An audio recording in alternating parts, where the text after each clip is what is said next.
We are covering two messages today, Message 8 and Message 9. Kinukuha natin ang dalawang mensahe ngayon, mensahe 8 at mensahe 9. And as the brother said, these two messages is concerning the church. Gaya na sinabi ng kapatid, ang mensaheng ito ay ukol sa eklesiya. The general subject is living and serving according to God's economy concerning the church. Ang pangkalahatang paksa ay ang pamumuhay at paglilingkod ayon sa ekonomiya ng Diyos hinggil sa eklesiya. We should not have different teachings. We should only teach God's economy. Hindi tayo dapat magkaroon ng iba't ibang pagtuturo. Ituro lang natin dapat ang ekonomiya ng Diyos. God's economy is concerning the church. Ang ekonomiya ng Diyos ay hinggil sa eklesiya. So brothers and sisters, we should not teach differently. Kaya mga kapatid, hindi tayo dapat magturo ng iba. And we should remain in the church. At tayo ay dapat manatili sa eklesiya. Now, is the church perfect?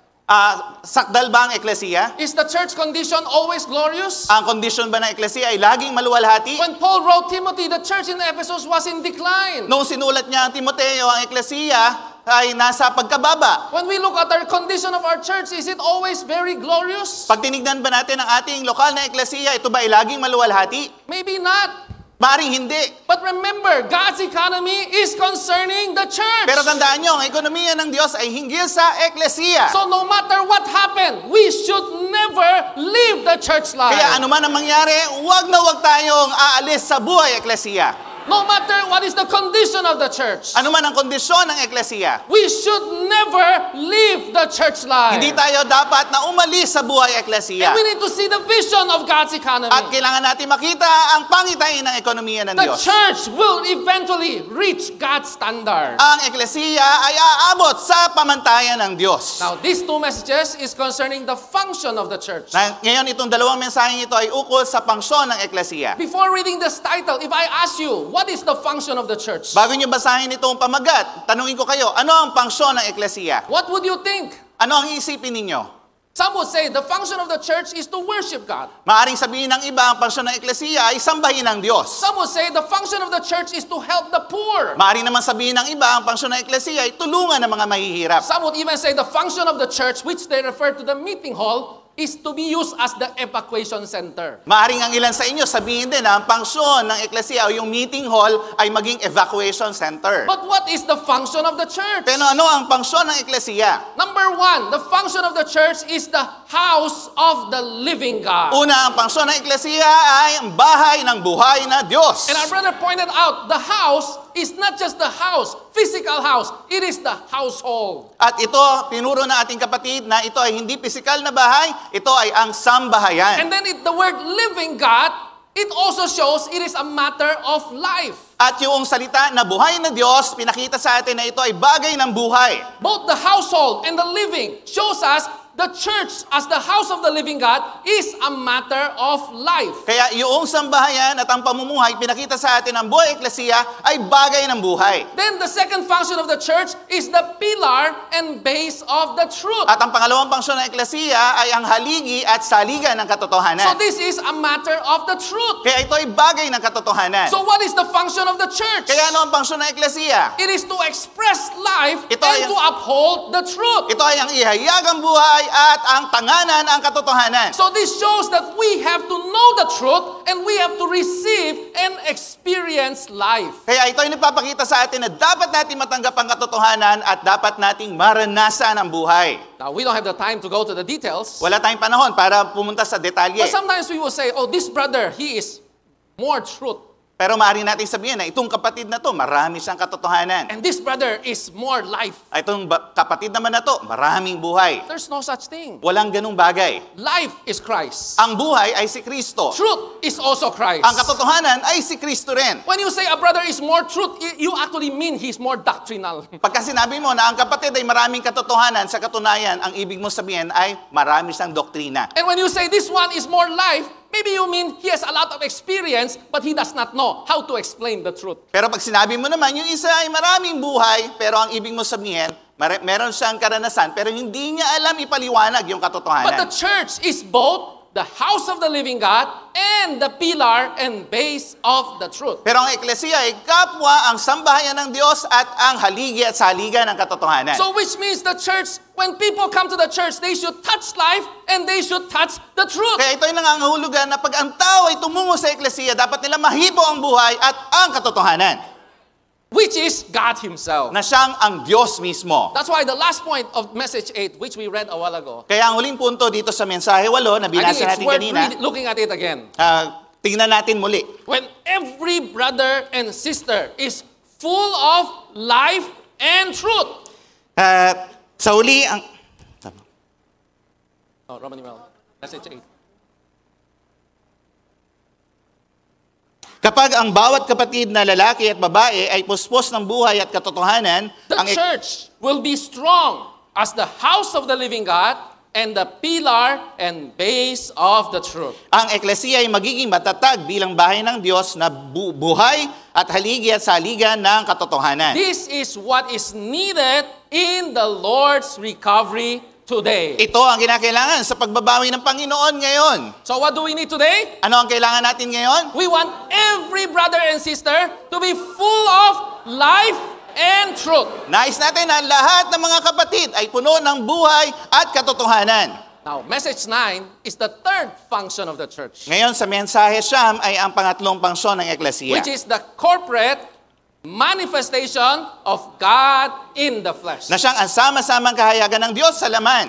Now, Brother David yesterday pointed out that message 5 and these two messages are from the same source. Nga pinakita sa atin ni Brother David kahapon mula sa mensahe 5 na ang mga mensaheng ito ay nasa parehas na pinagmulan. So when Paul mentioned in 1 Timothy chapter 3 verses 15 and 16, Kaya nung binanggit ni Pablo sa 1 Timoteo, Kapitulo 3, versikulo 15 hanggang when he said that we 16, have to know how to conduct ourselves in the house of God, na nung sinabi niya na kung paano dapat ang gawin natin sa bahay ng Diyos, which is the church of the living na God, siyang ang eklesiya ng buhay na Diyos, and the pillar and base of the truth. na ang nahaligi at saligan ng katotohanan. Verse 16 begins with a conjunction and. Nagsimula ang versikulo 16 sa conjunction na and or at. And confessedly, great is the mystery of godliness. At walang pagtatalo, dakila ang hiwaga ng pagkamakadiyos. He who was manifested in the flesh. Siya ay nahayag sa laman. When we think about He who was manifested in the flesh, Pag ang sinabi na siya na nahayag sa laman, we would immediately think that is Christ. iniisip natin agad na yon ay si Kristo. Because Christ is the Word becoming the flesh. Dahil si Kristo ang salita na naging laman. Christ is what? All the fullness of the Godhead dwells in Him bodily. Si Kristo ay ang kapuspusan ng Diyos ay nanan sa Kanya. However, verse 16 begins with the word and. Ganun pa man sa versikulo 16, nagsimula ito ng salitang at. This shows that He who was manifested in the flesh, the mystery of godliness, is still the church. So nagpapakita ito na yung hiwaga ng pagkadiyos ay ang eklesiya pa rin. And secondly, the verse continues with this one who was manifested in the flesh. At ang versikulo ito nagpatuloy na He sinabi was- na itong isang ito ay He was- nahayag sa laman. Justified in spirit, Inaring matuwid sa loob ng Espiritu, seen by the angels. nakita ng mga anghel. When Christ resurrected, the angels were there to tell the disciples that this one is not here anymore. Nung nabuhay na muli si Kristo, sinabi ng mga anghel na itong isang ito ay wala na doon. That's why He was seen by the angels in His resurrection. Kaya siya ay nakita ng mga anghel sa kanyang pagkabuhay na muli. Then it continues with what?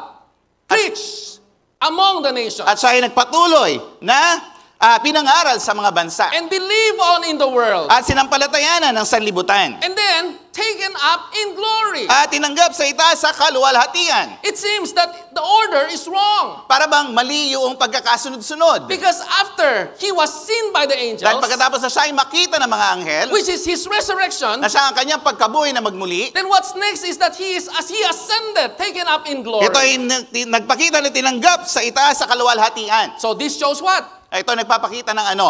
Paul did not make a mistake. Hindi nagkamali si Pablo. What he means was that the manifestation of God in the flesh Ito ay nagpapakita ng pagpapakita ng Diyos sa laman. is not just the individual Christ. Ay hindi lamang ang individual na Kristo. It is what? The church also. Ito ay ang eklesiya rin. The body of Ang Christ. katawan ni Kristo. So the taken up in glory is not just Christ in His ascension. Kaya ang tinanggap sa itaas ng kaluwalhatian ay hindi lang si Kristo na umakyat sa It kalangitan. is even more, one day, we will be raptured into glory. Ito ay papakita rin na isang araw tayo rin ay maiakyat, may masidhing kasiyahan sa kaluwalhatian. You know, the brothers encourage us to memorize these two verses. In-encourage tayo ng mga kapatid na memoryahin itong dalawang And we have to bersikulo. learn how to explain. Verse 16 refers not just to Christ, but to the church. At kinakailangan natin matutunan kung paano i-explain na itong bersikulo 16 ay hindi lamang ang individual na Kristo. Using 2 points. Gumagamit ng dalawang punto. First point, the word "and." Unang punto ay ang salitang at. The second point is the taken up in glory, put at the last and not in between, seen by the angels and preached among the nations. At ang tinanggap sa itaas sa kaluwalhatian ay hindi isisingit doon sa nakita ng mga anghel at pinangaral sa mga bansa. So what is the church? Kaya ano ang eklesiya? What is the function of the church? Ano ang pangsyon ng eklesiya? It is the house of the living God. Ito ang bahay ng buhay na Diyos. It is the pillar and base of the truth. Ito ang haligi at saligan ng And katotohanan. it is the mystery of At ito ang godliness. hiwaga ng pagkamakadiyos. The manifestation of God in the Ang flesh. pagpapakita ng Diyos sa laman. We have a hymn. I don't know if they flashed it already. Can we sing it? Meron tayong himno. Awitin natin. The church is the house of the living God. The church is the pillar and base of the truth. And great is the mystery of godliness, that God was manifested in the... One more time. The church is the house of the living God. The church is the pillar and base of the truth. And great is the mystery of godliness, that God was manifested in the flesh. I prepare another hymn. Naghanda ako ng isa pang himno. This was from the life study of 1st and 2nd Timothy. Mula sa pag-aaral pambuhay ng ikalawang Timoteo. Manifest, manifest, manifest, manifest. God is manifest in us. In the church, in the church, in the church, in the church. God's great mystery, the church life glorious. Vindicated in spirit, seen by angels and men. Preach and believe in the nations, and receive up into glory. One more time. Manifest, manifest, manifest, manifest. God is manifest in us. In the church, in the church, in the church, in the church. God's great mystery, the church life glorious. Vindicated in spirit, seen by angels. Preach and believe in the nations.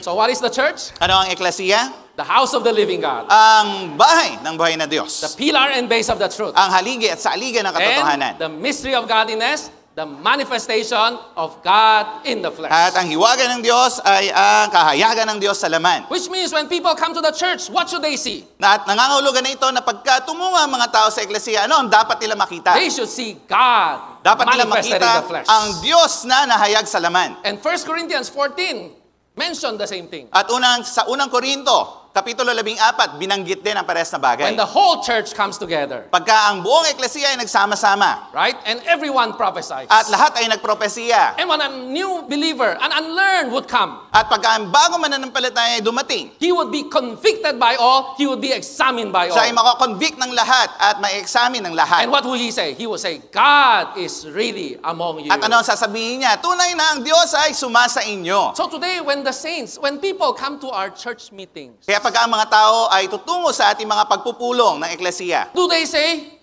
God is among you? Sinasabi ba nila na ang Diyos ay sumasa inyo? What do they see when Ano ang they come nakikita to nila the church? pagka dumating sila sa eklesiya? Okay, for the remaining time, I'd like to read to you a portion from Brother Watchman. Sa nalalabing oras, gusto kong basahin sa inyo ang bahagi sa sulat ni Brother Watchman Nee. I will just read it with you, and it's very enlightening. Babasahin ko lang sa inyo at ito ay talagang nakapagbibigay ng liwanag. This is from the book called The Breaking of the Outer Man and the Release of the Spirit. Mula sa aklat na pagbabasag ng panlabas na tao at ang pagpapalaya ng Espiritu. And there's a section, Brother Nee said, God's manifestation or God's limitation. At meron section doon na sinabi na ang pagpapakita ng Diyos at ang limitasyon ng Diyos. I have them flash on the screen so that while I read, you can follow. Ito ay pa-flash doon sa screen, sundan ninyo sa aming pagbasa. There was a time when God confined himself within the body of a man, Jesus of Nazareth. Nagkaroon ng panahon kung saan ikinulong ng Diyos ang kanyang sarili sa loob ng katawan ng taong si Jesus ng Nazareo. With that flesh, there was the possibility of either limiting God or manifesting God's riches. Sa lamang iyon, mayroong posibilidad na maaaring malimitahan ng Diyos o maipakita ang kayamanan ng Diyos. Before incarnation, God's riches were not limited. Bago ang pagkakatawang tao, ang kayamanan ng Diyos ay hindi nalilimitahan. But after incarnation, God's work and power were limited to this flesh. Subalit kasunod ng pagkakatawang tao, ang gawa at kapangyarihan ng Diyos ay nalimitahan sa lamang ito. God would not do anything apart from that flesh. Hindi gagawa ang Diyos ng anumang bagay hiwalay sa lamang iyon. God was willing to be limited by that flesh. Pumayag ang Diyos na malimitahan ng lamang iyon. This is what we call the principle of incarnation that is mentioned in the outline. Pinapakita nito ang prinsipyo ng pagkakatawang tao na binanggit sa balangkas. Okay, but the next tense says, of course, the Bible shows us that God was not limited in any way by that flesh. Kaya siyempre, pinakita ng Biblia sa atin na hindi nalimitahan ng lamang iyon ang Diyos sa lahat ng paraan. The flesh of Jesus, it could have limited God, but it did not. Yung laman ni Jesus, maaaring nalimitahan niya ang Diyos pero hindi niya ginawa yun. Rather, it manifested God's riches in a full way. Sa halip, inihayag nito ang kayamanan ng Diyos sa puspos na paraan. God's riches became the riches of that flesh. Ang kayamanan ng Diyos ay naging kayamanan ng lamang iyon. So God put himself into flesh at the time of incarnation. Kaya nilagay ng Diyos ang kanyang sarili tungo sa laman sa panahon ng pagkakatawang tao. That's the individual Christ. Yon ay ang individual na Kristo. Today, God has put himself into the church. Ngayon, inilagay ng Diyos ang kanyang sarili sa eklesiya. His power and work are found in the church. Ang kapangyarihan niya at gawa ay makikita sa eklesiya. At the time of the four Gospels, God did not do anything apart from that flesh. Sa mga panahon ng apat na ebanghelyo, walang ginawa ang Diyos ng hiwalay sa lamang iyon. All of his works were committed to the Son. Lahat ng kanyang gawain ay naituon niya sa anak. So in the same way, God has entrusted all of his works to the church. Sa gayunding paraan, ipinagkatiwala ng Diyos ang lahat ng gawain sa eklesiya. He does not do anything apart from the church. Hindi siya gagawa ng anumang hiwalay sa eklesiya. God does not work independently. He works exclusively through the church. Hindi gagawa ang Diyos na mapag-isa. Gumagawa siya tangi lamang sa pamamagitan ng eklesiya. So from Pentecost until today, Sa panahon ng Pentecost hanggang ngayon, God's work has always been carried out through the church. ang gawa ng Diyos ay palaging na isa sa katuparan sa pamamagitan ng eklesiya. Just as He committed Himself wholly, unequivocally, and unreservedly to the one person Christ. Kung papaano niya pinangako ang kanyang sarili ng ganap, walang alinlangan at walang pasubali sa isang persona, si Kristo. He has given Himself wholly, unequivocally, and unreservedly to the church. Ibinigay niya ang kanyang sarili ng ganap, walang alinlangan at walang pasubali sa eklesiya. So how great the church's responsibility before God. Kaya gaanong kadakila ang responsibilidad ng eklesiya sa harap ng Diyos. The church can limit God's work. Maaaring malimitahan ng eklesiya ang gawain ng Diyos. It can limit God's release. Maaari nitong limitahan ang pagpapalaya ng Diyos. Oh, Jesus of Nazareth was God.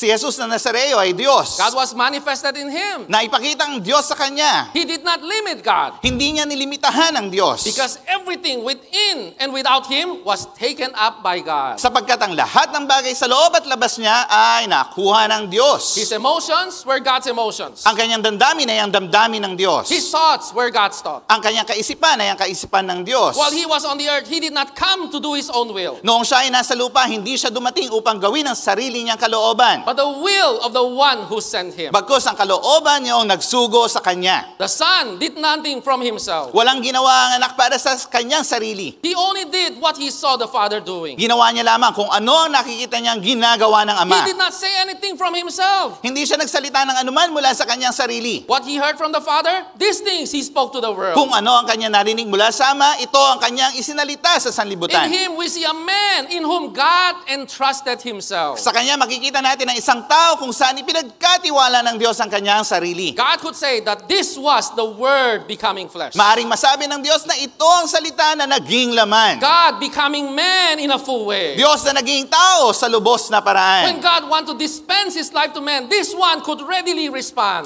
Pag ninais ng Diyos na ipamahagi ang kanyang sarili sa mga tao, nakahanda ang isang ito If the nang may grain- pagtugon. If the grain of wheat dies, it bears much fruit. Na kung ang butil ng trigo ay mamatay, magbubunga ito ng maraming butil. He was able to release his life. Na ipalaya niya ang kanyang buhay. He did not become a hindrance or a frustration. Hindi siya naging sagabal o naging sanhi ng How pagkabigo. about today?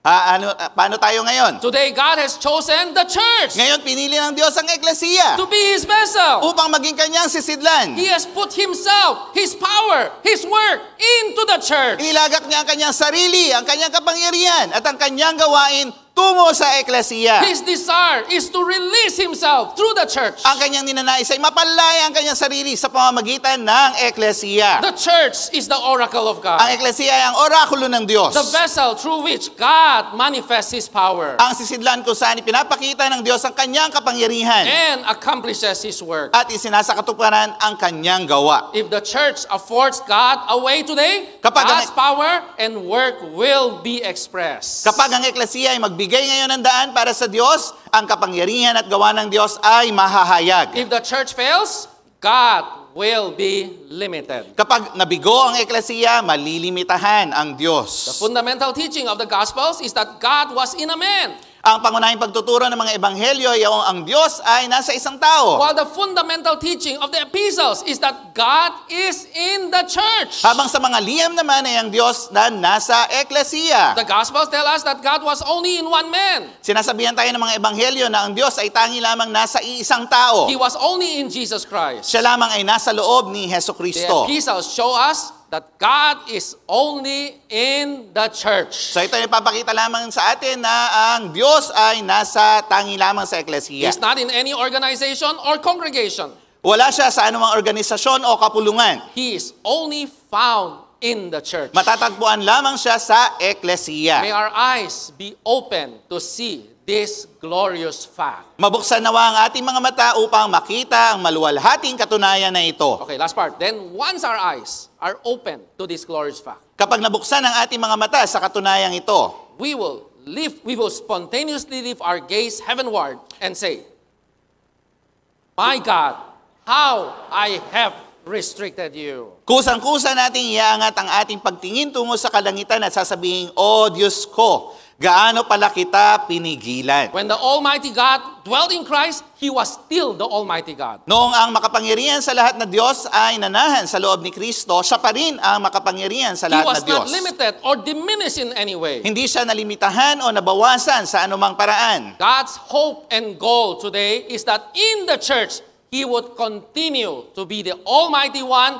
the Infinite One. Ang pag-asa at goal ng Diyos ngayon ay yaong sa eklesiya, siya ay magpatuloy na maging ang makapangyarihan sa lahat na Diyos, ang walang hanggang isa. God wants to freely express Himself in the church just as He was expressed in Christ. Nais ng Diyos na malaya niyang maihayag ang kanyang sarili sa eklesiya, gaya ng kung paano siya naihayag kay Kristo. If the church is restricted, God is restricted. Kapag ang eklesiya ay napipigilan, napipigilan If ng the Diyos. church is powerless, God is powerless. Pag walang kapangyarihan ng eklesiya, walang kapangyarihan ng Diyos. This is a very serious matter. Ito ay isang napakaseryosong bagay. So we can only speak such a word humbly and respectfully. Kaya may isasalita lamang natin ang ganitong mga salita na may kapakumbabaan at may Simply put, paggalang. any obstacle in us become an obstacle to God. Ganito lamang na anumang balakid sa atin ay nagiging balakid sa Diyos. Any limitation in us becomes a limitation to God. Anumang limitasyon sa atin ay nagiging limitasyon sa Diyos. If God is not released through the church, He does not have a way to go on. Kapag ang Diyos ay hindi napalaya sa pamamagitan ng eklesiya, wala siyang kaparaanan na magpatuloy. God's way today is through the church. Ang paraan ng Diyos ngayon ay sa pamamagitan ng eklesiya. So as I was preparing for this message, Habang ako ay naghahanda sa mensaheng ito, I feel it's not just to see that we are the manifestation of God in the flesh. naramdaman ko na hindi lamang ito makita natin na tayo ang pagpapakita ng Diyos sa laman. We can either be His manifestation or His limitation. Maari tayo maging kanyang pagpapakita o kaya ang kanyang limitasyon. May the Lord have mercy on us. Kaawaan nawa tayo ng Panginoon. Get into all these words. Pumasok tayo sa lahat ng mga salitang ito. Have the living and service according to His economy. Magkaroon ng pamumuhay at paglilingkod ng ayon sa kanyang ekonomiya. Then the church would really be what? The manifestation of God in the flesh. At ang eklesiya ay magiging ang tunay na pagpapakita ng Diyos sa laman. We would say, great is the mystery of God. Sasabihin niya na dakila ang hiwaga ng pagkamakadiyos.